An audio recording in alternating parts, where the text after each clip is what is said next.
Il y a un pays en Afrique avec un PIB d'environ 2,3 milliards de dollars, une population d'environ 5 millions d'habitants et une superficie d'environ 623 000 km². Je pense que vous l'avez deviné, c'est la RCA. En parlons-en.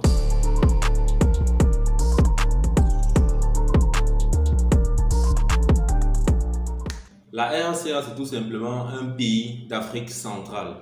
Donc, la monnaie principale de la RCA, c'est le franc CFA. Et subitement, elle a décidé de passer au Bitcoin.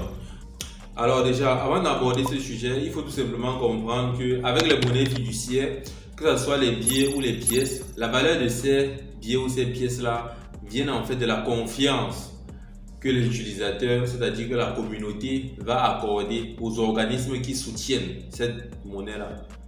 Et lorsqu'on fait une analogie avec le secteur des crypto-monnaies, notamment avec le Bitcoin, on constate tout simplement que la valeur du Bitcoin vient tout simplement de la confiance que les utilisateurs ont de son algorithme de fonctionnement.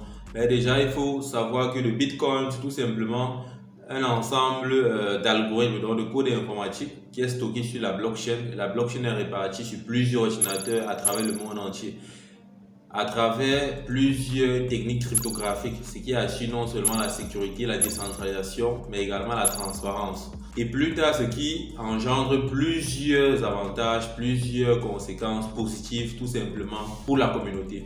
Donc en l'occurrence, c'est ce qu'est Bitcoin, l'incarnation technologique de la confiance qu'on lui donne. Un moyen permettant de transférer de la valeur sur Internet, ce qui ne se faisait pas bien avant sa création. C'est-à-dire avoir la possibilité de transférer de la valeur sur Internet. Une valeur réelle, une valeur véritable et non pas une représentation d'une valeur. Alors, vous comprenez tout simplement d'où viennent les avantages qu'apporte le Bitcoin par rapport aux monnaies fiduciaires. Donc, c'est la raison pour laquelle on a vu le Salvador adopter le Bitcoin comme monnaie officielle en Amérique centrale. Tout simplement parce que le Bitcoin va permettre des transactions beaucoup plus facilement. Avec le Bitcoin, pas besoin de remplir des paperasses. Les transactions seront beaucoup plus rapides, à moindre coût. Déjà, constatez avec moi qu'au Salvador, par exemple, pour faire les transactions des personnes de la diaspora vers le pays, le Salvador, alors les frais de cette transaction-là coûtaient environ 50% de commission. C'est-à-dire tous ceux qui étaient à l'extérieur et qui voulaient rapatrier de l'argent au pays dépensaient 50% de commission générée par les intermédiaires. Ça a tout simplement brisé ces 50%-là. On n'a vu plus d'argent entrer au pays. Donc nous demandons simplement si ça sera le cas également avec la RCA. La plupart des pays qui songent à adopter Bitcoin comme monnaie officielle prennent beaucoup de temps pour se préparer, d'après les informations qu'ils publient. C'est notamment le cas avec le Salvador qui a mis plusieurs mesures sur pied. On parle de la liaison du partenariat avec la société Strike qui va permettre les échanges de Bitcoin à USDT pour les utilisateurs. On parle du portefeuille Chivo mis en place par le gouvernement du Salvador afin de permettre à chacun de pouvoir faire des transactions d'une façon sécurisée sous couverture de l'État. Et en ce moment, l'État a une main mise sur les flux monétaires de son pays. Sans compter d'autres mesures qui ont été mises sur pied comme l'utilisation du Lightning Network pour accélérer les transactions et les rendre moins coûteuses. Les campagnes de airdrop pour permettre d'attirer plusieurs personnes, les permettre de mieux s'intégrer en les offrant 30 $, notamment par personne au Salvador. Sans compter également les réserves en Bitcoin qui ne font qu'être créées au Salvador. Les réserves en Bitcoin, le gouvernement achète à partir d'une partie du budget. Question de renflouer les caisses et permettre une convertibilité facile. On va également voir les fermes de minage mises sur pied afin de créer soi-même ses propres bitcoins. On va voir le Salvador qui utilise par exemple l'énergie géothermique fournie par les volcans afin de pouvoir faire du minage 100% bio.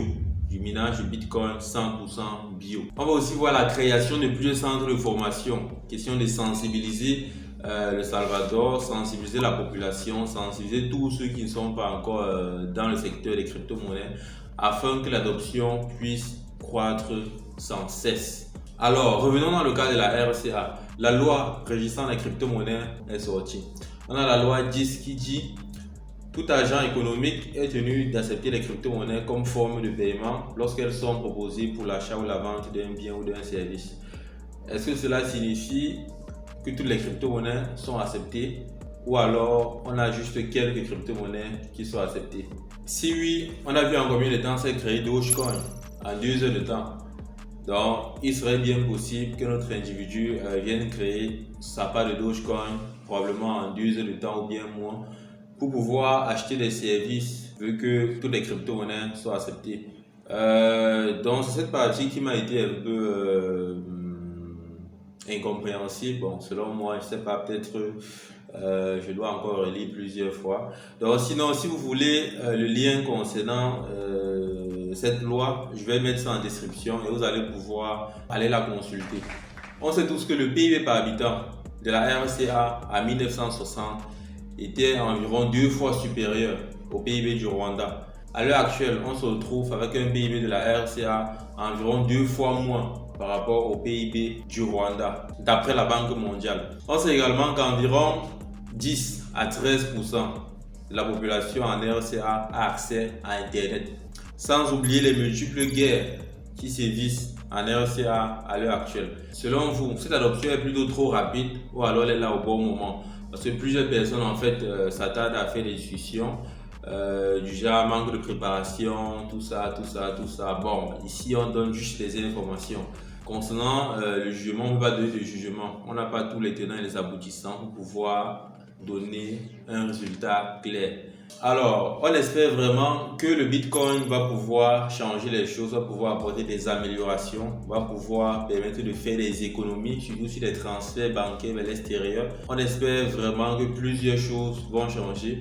Alors, selon vous, malgré tous ces problèmes qu'ont la RCA, et étant donné la puissance du Bitcoin, toutes ses caractéristiques, étant donné les éléments positifs qu'ont apporté le Bitcoin au Salvador, le premier pays à avoir adopté le Bitcoin.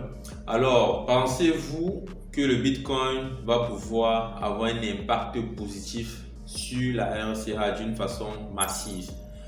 Alors, écrivez juste votre réponse en commentaire et on discute. On se retrouve plus tard pour une prochaine vidéo.